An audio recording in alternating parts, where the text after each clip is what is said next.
دلچسپ Islamic history کے دیکھنے اور سننے والے ناظرین السلام علیکم۔ آج کی اس ویڈیو میں ہم حضرت ادریس علیہ السلام کا واقعہ بیان کریں گے۔ اس واقعے کو بیان کرنے میں اگر ہم سے کوئی غلطی کوتاہی ہو جائے تو اللہ مجھے معاف فرمائے۔ آج کا یہ واقعہ ہم قصص الانبیاء کتاب سے لینے والے ہیں۔ بیان حضرت ادریس علیہ السلام۔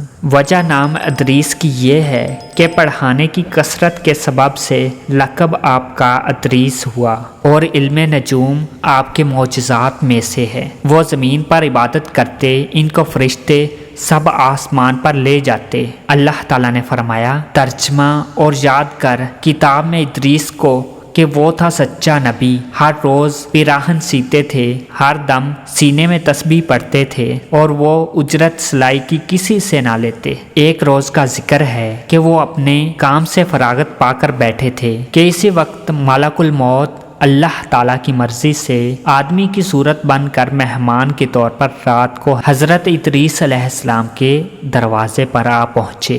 حضرت صائم الظہر تھے۔ جب شام ہوتی، افطار کے وقت کھانا آپ کا بہشت سے آتا، جس قدر چاہتے کھا لیتے، باقی کھانا پھر بہشت میں چلا جاتا۔ اور اس دن کا کھانا جب بہشت سے آیا تو حضرت ادریس علیہ السلام نے وہ کھانا اس مسافر کو پیش کر دیا۔ مسافر نے کچھ نہ کھایا، قدم پر قدم رکھ کر عبادت کرتا رہا۔ حضرت ادریس علیہ السلام ان کا یہ حال دیکھ کر متعجب ہوئے کہ یہ کون شخص ہے۔ جب روز روشن ہوا، حضرت ادریس علیہ السلام نے ان سے کہا کہ اے مسافر، تو میرے ساتھ چل کہ خدا کی قدرت صحرا میں جا کر دیکھوں۔ تب دونوں بزرگ گھر سے میدان کی طرف نکلے۔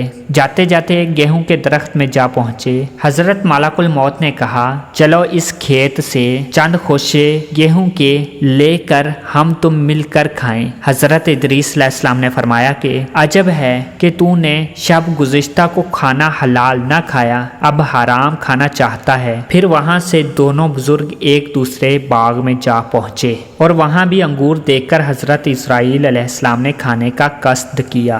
حضرت ادریس علیہ السلام نے فرمایا کہ تصرف ملک غیر میں حرام ہے۔ پھر جاتے جاتے ایک بکری دیکھ کر اسرائیل علیہ السلام نے کھانے کا ارادہ کیا۔ پھر حضرت ادریس علیہ السلام نے کہا کہ بیگانی بکری کو ذبح کر کے کھانا ممنوع ہے۔ بس اسی طرح 3 روز تک دونوں باہم گفتگو کرتے رہے، جبکہ ادریس علیہ السلام نے معلوم کیا کہ یہ کون شخص ہے اور بنی آدم میں سے معلوم نہیں ہوتا۔ تب حضرت نے فرمایا کہ خدا کے واسطے ظاہر تو کرو کہ تم کون ہو۔ اس نے عرض کیا کہ میں اسرائیل ہوں۔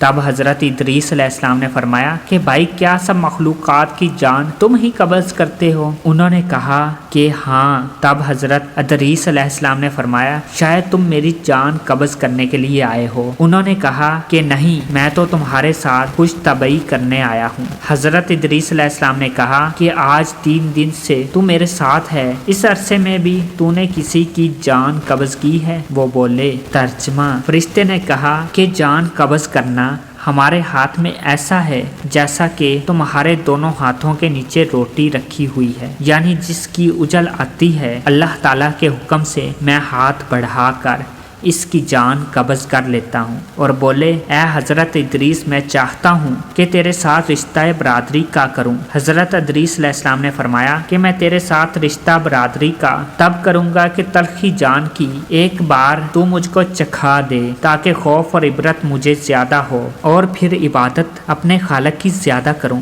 ملک الموت نے کہا کہ رضا الہی کے بغیر میں کسی کی جان نہیں قبض کر سکتا۔ تب حضرت ادریس علیہ السلام نے خداوند قدوس کی درگاہ میں عرض کی، حکم ہوا کہ جان حضرت ادریس علیہ السلام کی قبض کر۔ انہوں نے حضرت ادریس علیہ السلام کی جان قبض کر لی۔